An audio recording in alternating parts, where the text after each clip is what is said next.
to Beauty and the Biz, where we talk about the business and marketing side of plastic surgery. I'm your host, Catherine Maley, author of Your Aesthetic Practice, What Your Patients Are Saying, and consultant to plastic surgeons to get them more patients and more profits. Now, today's guest is Dr. Ryan Neinstein. He's board certified by the Royal College of Physicians and Surgeons in Canada and a faculty member at the Lenox Hill Hospital in Manhattan. Now, Dr. Neinstein is in private practice on the Upper East Side of Manhattan, where he specializes, speaks, and writes on the topic of modern body sculpting techniques and liposuction safety standards. He also serves on the safety committee for the American Society of Aesthetic Plastic Surgery, also now known as the Aesthetic Society. So Dr. Neinstein, welcome to Beauty and the Biz. It's a pleasure to have you.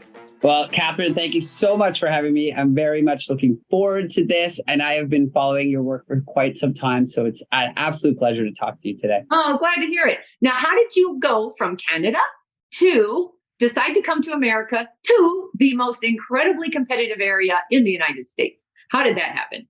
Well, I've always been in search to learn from the best, and after my amazing training in Canada in general surgery and plastic surgery, I came to New York to learn cosmetic surgery. I was lucky enough to be accepted to the fellowship here, where it was very limited and tough to get in. And when I landed here, I immediately fell in love with the culture of America. I fell in love with the people of New York, and I knew that I wanted to spend the rest of my life here. Wow, that's great. Did you meet your wife here or? Yes, of course. My wife is a fitness instructor from Connecticut. We actually met on a yoga retreat in Nicaragua. Of course. And the love story has continued since then. Oh, that's very sweet. Okay, so we'll talk more about that later. Right now, we're going to talk about business because you're very young. And from what I can tell, you're building quite a little empire over there. And so I'm trying to figure out, where are you going with that? It looks like you've got two other surgeons working with you. What are they? Are they associates, partners? How are you set up? Because it is Neinstein Plastic Surgery, Correct. And, I've always loved the team atmosphere. I played competitive sports growing up. I played competitive sports in college. It always drove me to be the best version of myself, working with others in a competitive environment. And, I've recruited Dr. Chris Bundaberg and Dr. Anna Steve, and so Dr. Steve just does breast surgery, and Dr. Bundaberg is like me. We are 100% body and breast surgery. We do nothing from the neck up. So we have three people who are 100% focused on the same procedures, and it provides a lot of intellectual inertia. We're able to do research projects. We're able to have a big infrastructure and team, which means we're giving a better experience to the patient, both in the operating room, after the operating room, and in total. So that team environment with a hyper-focused mentality creates an inertia to a better product. They're associates of mine. Gotcha. And it is the goal to keep adding more providers, or where are you going with that? So I think, this is it. So we built the space. Like I always say, I like to think of what's the magic and then work backwards. So the magic to me was the space. It's, almost 6,000 square feet on top of Bergdorf Goodman overlooking Central Park. It has enough space for two operating rooms. I think three surgeons work well at two operating rooms. So we work backwards. And I think the biggest thing that I'm always concerned about is this undisciplined pursuit of more. And we're not looking to grow. We're not looking to bring on more providers. We're not looking to grow more offices. We want to keep maturing and being better at what we do. Focus on patient experience. So there is no future for another office.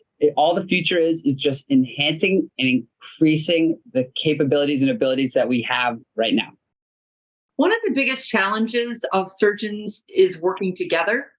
And I find personally the dictatorship seems to work better than the free-for-all or trying to have everybody agree on something. The groups I've worked with where we've tried to make decisions together as a group has not been great. Egos get involved, all sorts of things get involved. How well does it work for you? Number one, how did you find the right people to come on board? Do you have tips for how do you find these people that you're going to have to work with 24/7 and get along for years to come? So these are all good things. Number one, I think it's important that there's someone who rules but not reigns. That's a quote from the late Queen Elizabeth. So there's a difference between someone being the leader and someone being a dictator.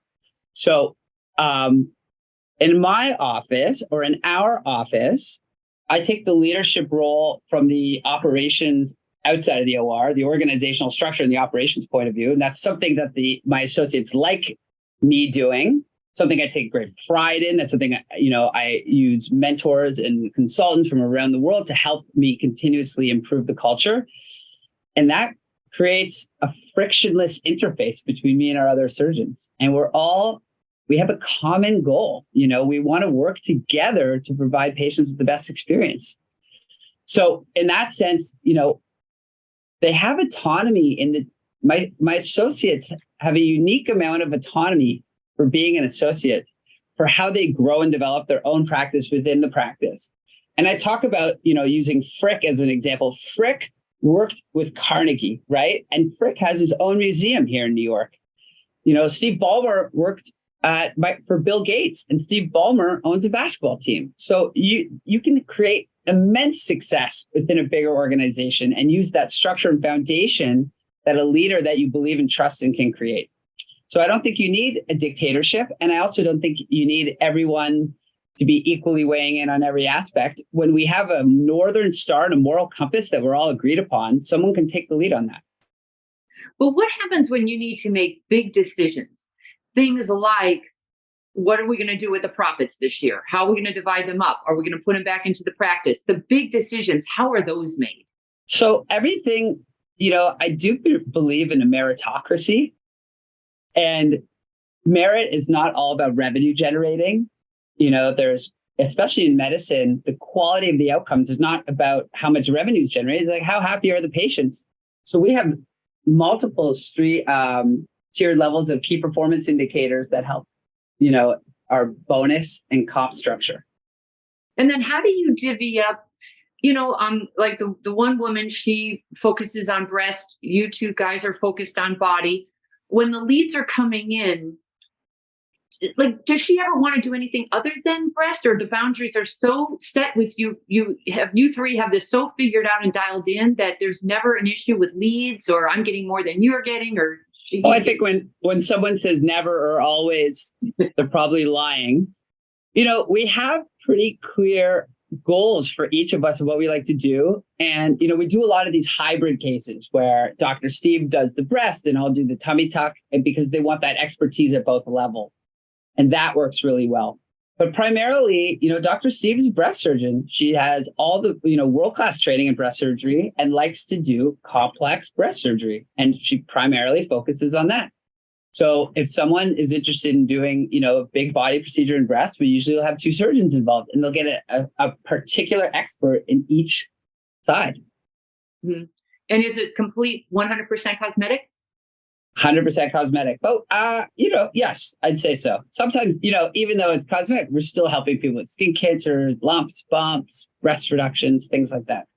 But when you've got 3 surgeons who need to stay busy, that takes some leads and automation and lead generation processes. So who's the marketer there? We all contribute. So the way we look at, and what do they say about marketing? Half of it works. You just don't know which half. But we have a clear, concise message, right? There's a lot of clarity with what we do. When you go on a lot of plastic surgeons' website, they're an expert in non-surgical and surgical rejuvenation of the face, breast, and body. And you're already like, I don't understand, right? Ours is super clear. Breast surgery, body surgery, basically Lipo 360, tummy tucks, and breast surgery. That's it, and any combination. So the clarity is key in terms of putting out the message. Number one, we're very strong with our blogs, and we like trying to do bottom of the funnel blogs versus top of the funnel. Top of the funnel is more building audience. Bottom of the funnel are people who are really looking to convert into a patient and they're ready to go. So we do a lot of blogs based on things people are actually searching for. How do I pick my breast implant size? Mommy makeover recovery. That generates a lot of trust because you're getting real, organic information. That's one. Two, it's through social media, both Instagram and TikTok. We have a very consistent, serious message about how we present what we do. And we're all about telling stories. It's not just like, look how great I am. It's this, we try to think of ourselves as hero makers. The patient's the hero. We want to show the story because we want people to recognize themselves within that. And they say, she's just like me. She's just like me. I have the same struggle. I've been down that path, and you guys are able to provide a solution. So through blog and online, creating the content, through social, and then through our PR and the various media outlets, which creates the links and the backlinks, we're able, to get the word out. And luckily, we're in a high density area. I mean, there's 20 million people in the New York area. Yeah, there's no shortage of would-be patients for sure.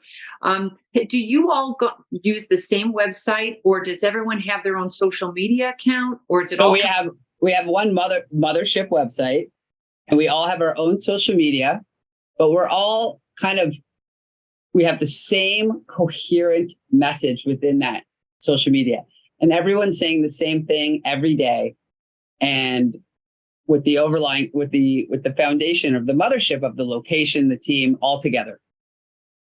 And then speaking of the team, what kind of numbers? How many people are working under you? We have about 30 full time, and we're expanding. So, I mean, a lot of surgeons don't understand. Listen, we are about the patient experience, and that requires support staff. And I'm talking nurse practitioners. I like the maturity that comes with the master's level. We run 2 ORs. I have a 10-person surgical team. I mean, we're more staffed than the hospital. And From an admin side, I think we provide a concierge service that the Ritz-Carlton across the street would be jealous of. And I don't think that we have no limitations in growing support staff for our patients. We have people who run around town 24 hours a day, 7 days a week, dropping off garments, getting anything they want from a pharmacy. It's a full service operation. And I would just keep adding more support, more support, more support. Patients deserve and want access, deserve and want support. Well, I commend you for that. Everybody tries so hard to work with as least amount of staff as humanly possible. If they go on vacation, the whole thing falls apart because they're so lean already. Good for you for pulling that off. And I'm sure you're charging accordingly, though. I did notice on your website, and I love this. It said FAQs. How much is a tummy tuck?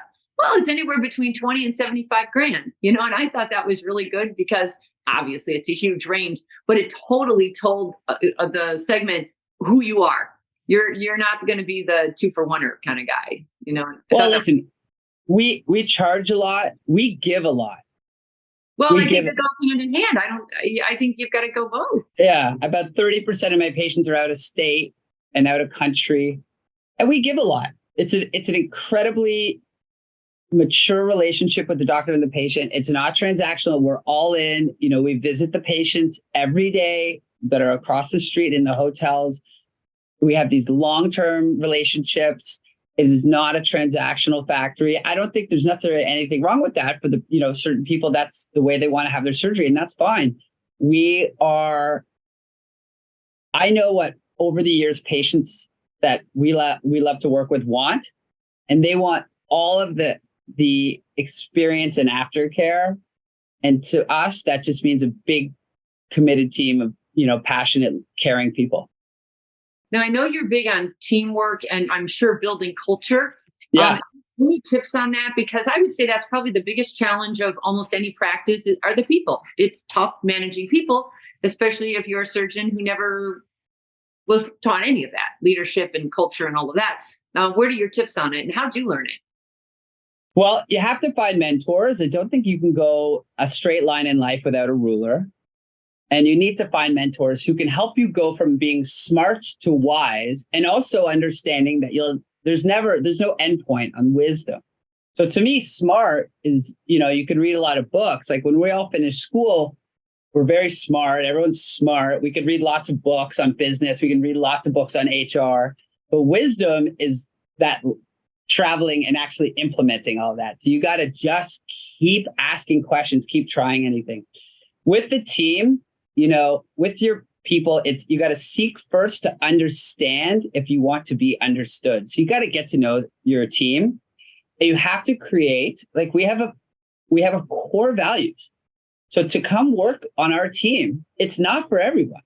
We set the core values. Hey, everyone here believes in these 4 things. Number 1, they're going to be an expert in what they do. So whether or not you want to be, a scrub tech or a nurse or a front desk, you got to be an expert coming in. Number 2, you got to be a lifelong learner.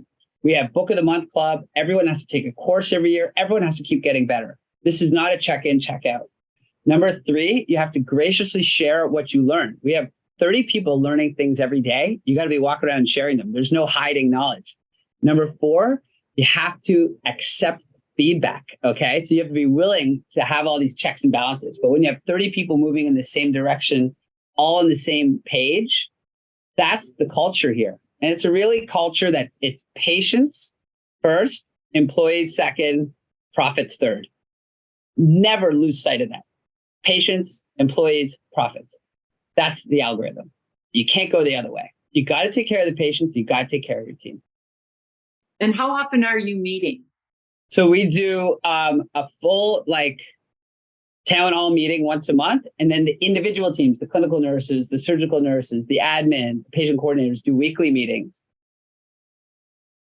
I don't know why people don't do that. You will save yourself so much time and grief if you will check in 30 minutes a week versus waiting till everything goes sideways. Yeah, that doesn't happen. I mean, each clinic, each team texts in, has a meeting once a week. The leaders from each of those teams check in once a week, and then we have a town hall once a month. No, I understand. But yeah. I mean, you have to meet, the people working together have to meet at least weekly to check in with each other. And then there's the big meeting where there's more the vision and where we're going. 100%. The front. Yeah. And I also think it's important. Everyone knows everyone knows everyone's name, and everyone knows what they do. The front desk knows who the nurses are. The nurses know who, the administrators are. There's nobody working in silos. It's a free flowing communication. Have you had any issues with staff since COVID, pre-COVID, post-COVID? No. Listen, I think some people are always going to have life experiences outside of work that impact their, ability at work. And, we try to do our best for each and every one of them to help them along. What's been one of the biggest business mistakes you've made so far? I think my biggest business mistake was not getting a big enough space early. I kind of did that, renting very small and slowly renting. But the actual costs, not just in the time of all of the maneuvering and moving between offices and only going up like a couple hundred square feet every time with the new furniture, the legal work on the leases. And, it's honestly, it's better to take a bigger swing. And that was my biggest mistake. It set me back financially, set me back chronologically as well. So I would have just taken the elevator instead of the escalator. only if you have it in, if you have it in you. Right. You seem to have the stomach for that, because not many would take out 6,000 square feet near Central Park in Manhattan and hope to God it all works out. Did you? Listen, I have fear, but I'm not afraid. Okay. I'm not afraid of anything. Doesn't mean I don't feel fear, but I'm not afraid. So when you were doubting yourself as you're paying that rent every month, did you have that period of, God, I can hope I can pull this off? Or you just knew it? Of course. Well, listen, when you sign that lease and you put a personal guarantee on, 8 figures, it's a big deal. But you know what? That pressure either drives you or crushes you. So it's a driving force for me, pressure. It's, I forget which philosophers say, but pressure is a privilege. Oh, that's good. That's a good way to look at it. You should be so lucky. Good for you though, for having the courage to play full out, because that was a big deal. And that was what, how long have you been in the new space? The new space, 2 years in, and we 4 years ago signed. So you signed it 4 years ago and you did a build out? Is that what happened? We did a big build out. Obviously, we were held back with COVID. But we persevered. We waited it out. We made it. Yeah. That's one of the issues with surgeons is it seems like your name has to go on the bottom line and you have to take all the risk. And a lot of other businesses don't have that. And you just really have to know yourself. If you're up for that challenge, that's what it is. It's either a challenge or it breaks you, one or the other, I guess. Yeah, I accept all the risk and responsibility for everything. And I like that. I like being responsible. Good for you. So surgical versus non-surgical. Is it a big deal in your practice? We're 100% surgery. We just operate. I saw it on your website, but so you don't have injectors. You're not trying. I have it. One of our nurse practitioners does a little bit of injectables, but we're like, we're a surgical practice. And a lot of the injectables are really just our surgical patients or a couple of younger patients, but a lot of it is like our surgical patients, just like when they're coming back for their follow-ups, they love the office and they just like want someone to do their toxin, Right. But I do zero. We have no devices, nothing. So do you have any fear about the upcoming, what's going on in the world? I don't know what you want to call it, the economy, whatever. Do you have any fear about that and just being surgical? Do you feel like you could also grab them on the way down? I think it would be naive for anyone not to have any financial concerns when there's macroeconomic turmoil. That being said, I really believe in all businesses, when things get rough economically, the industries tend not to shut down. So the stronger, more predictable players within those industries tend to rise up. I do think patients will still continue to get plastic surgery, even as the economic scenario deteriorates, but they're going to be much choosier. It's like, hey, maybe I just won't go to this guy or that guy. Like if I'm going to do it, I want to go to somewhere a little more predictable. So a practice that has, a real structural DNA like ours should be well suited. So regarding your demographics, is there a typical demographic that you are trying to attract to your practice and it's working? Yeah, listen, our average patient is 35 to 45-year-old. It's a mother of 1 to 3 kids who lives in New York City, Long Island, New Jersey, or South Florida. And they have similar socio-demographic things that they're into. But we know who they are and we know how to get to them. And how's your word of mouth? Because it's all working if you can get those people, especially I love the tummy tuck group because they're usually older, more mature. They have the financial wherewithal more than the 20-year-old breast dog patient. And other mommies that they hang around with who also need your services. So I'm almost 100% mommy makeover is my operation. That's almost 100% because of the tight-knit community. And I just find it provides such a deep, meaningful impact to people because they have real physical structural changes that cannot be changed with diet or exercise. So there's a low psychological burden to surgery. It's not like, hey, I just want to look better. It's like, my core doesn't work. The skin is stretched and torn. Mm-hmm. So yeah, we have our key demographics that, we choose. In terms of your question, based on word of mouth, so we have the data on this. We're about 75% word of mouth, but I think the word of mouth has changed or matured a little bit.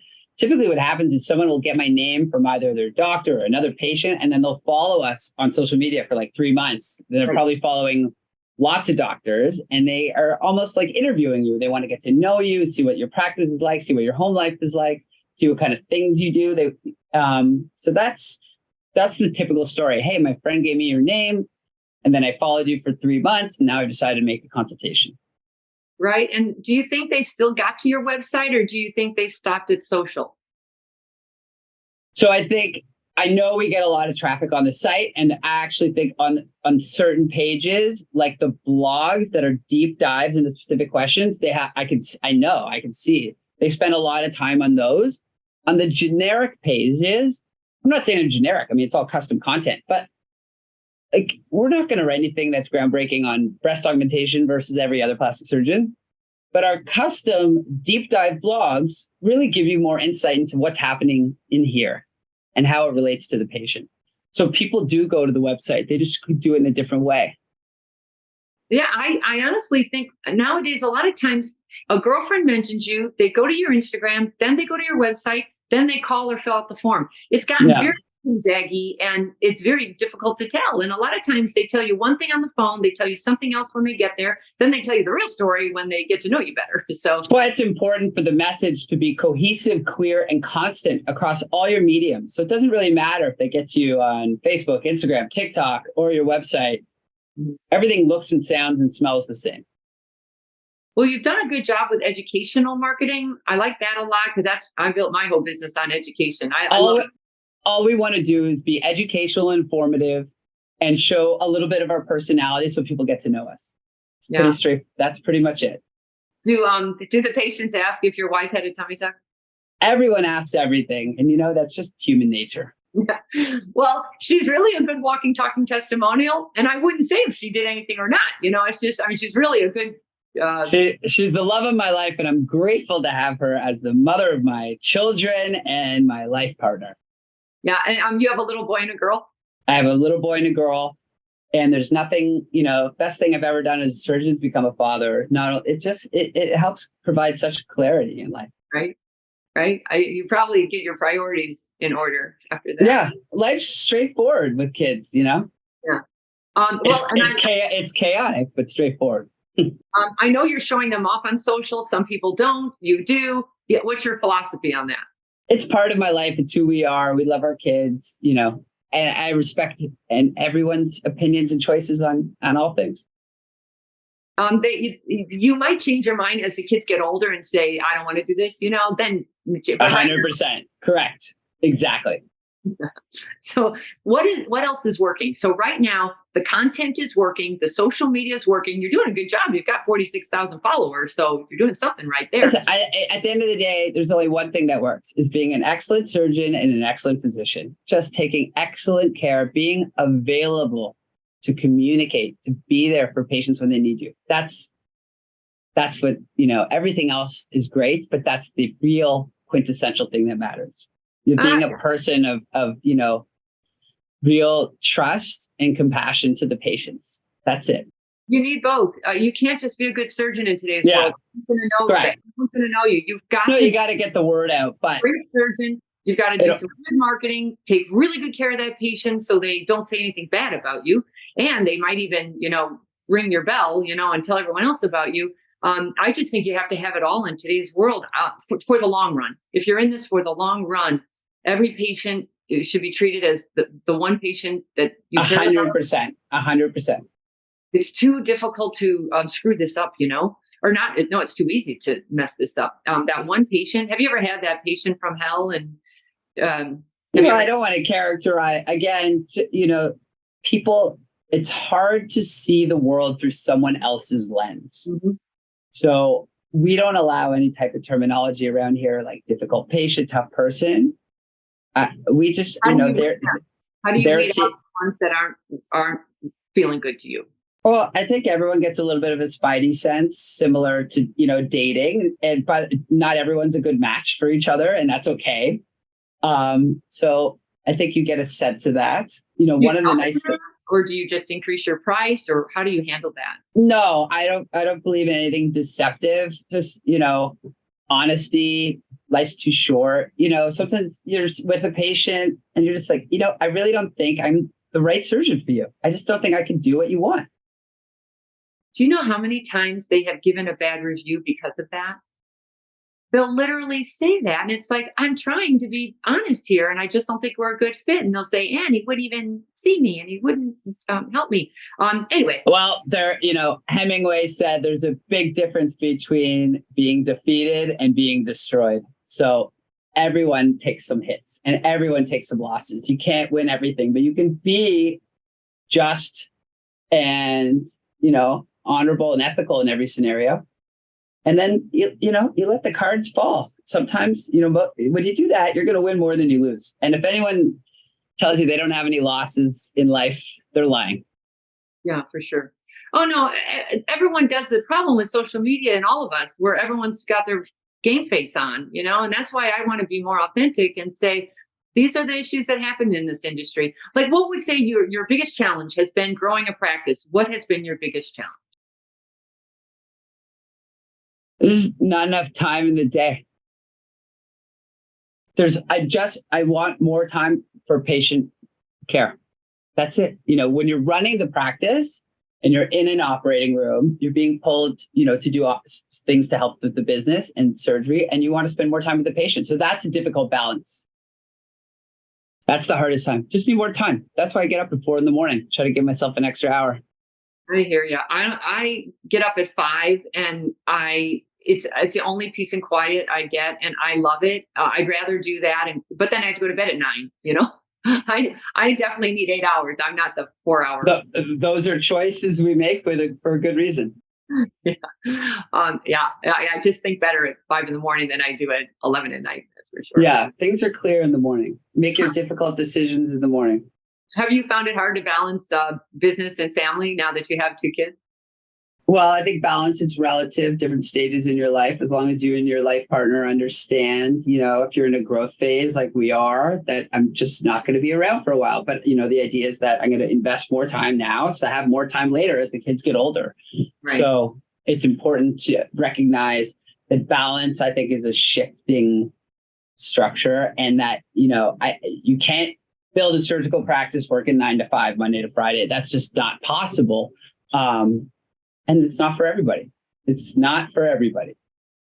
Well, a lot of those practices I work with, I think, especially some of the older people, they're tired. They're like, I don't want to even play this game as much anymore. But one of the issues is, or they still want to dabble in recon and do a little cosmetic. And I just say, you can do that, but that is a choice you're making because others around you eat, sleep, and drink this, Yeah. And how are you going to compete when someone's putting a lot more money into it, a lot more effort? Yeah, listen, we have 30 people 24/7 pumping out one message, 365 days a year. We're relentless, and we're not going to stop. Good. Okay. Tell us something we don't know about you. I'm an excellent water skier. I was a water ski instructor in high school. It was my first job I ever had. And hopefully one day it'll be my last job. I'll circle all the way back. Isn't the water super cold in Canada? Toughens you up. I learned to water ski in Chicago and Lake Michigan, and it was brutal, but you certainly learn how to ski quickly. But the water was always so cold. It never did warm up. It's a big lake. I always liked cold water. Yeah. And you don't do much water skiing in New York, do you? Not much these days, unfortunately. But I hope I get to get my kids into it as they get older. How's your commute? Hopefully you live nearby. Like you have I think everyone should have a short commute in today's world. It's so stressful to do all this work. I think commuting is a shame. What do you think? 3 minutes. Yep. Well, 3-minute walk. Yeah. Good for you. Well, thank you so much for being on Beauty in the Biz. I really appreciate it. And if somebody wanted to get a hold of you and pick your brain, how would they do that? So we are located at 4 West 58th on the 12th floor overlooking Central Park in New York City. You can follow me at Dr. Neinstein on Instagram. And our website is www.neinsteinplasticsurgery.com. And you can find me at any of those places. Do you happen to have a surgical suite that has windows? No. That would be the ultimate, right? No, I wouldn't want it. You wouldn't want it? No. Why?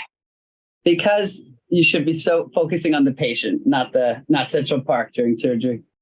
Oh, the ambiance. I think that sounds so good. I watch a lot of guys in Texas do that. It's just, it's lovely. Anyway. No, we take it. We don't, it's 100% serious. And our waiting room overlooks the Central Park and the Plaza Hotel. So I think that's a more appropriate place. Yeah. By the way, we call it a reception area in cosmetic. Okay. Yeah. Nobody wants to wait. Yeah. Just saying. Okay. That's so true. That's excellent. Never heard of that. Thank you. Thanks for being on Beauty in the Biz. And everybody, thank you for being here. If you would, please subscribe and give us a good review if you feel so inclined. And then please give this to your staff, your fellows, your colleagues, because I like to grow the podcast. And then if you've got any questions or feedback for me, please leave them on CatherineMaley.com, or you can certainly DM me on Instagram at CatherineMaleyMBA. Thanks so much, and we'll talk again soon. The fastest way to success is to model other successful surgeons who have what you want. but you can only see their results, not the path they took to get there. So you continue to jump from one thing to another, hoping to find something that will work for you too. But it rarely does. So try this shortcut instead. It's guaranteed to move you forward. I compiled my intellectual property to grow cosmetic revenues, everything I've gleaned over the years, into one playbook of the most successful practices and what they do to win. Go to cosmeticpracticevault.com and let's grow your cosmetic revenues.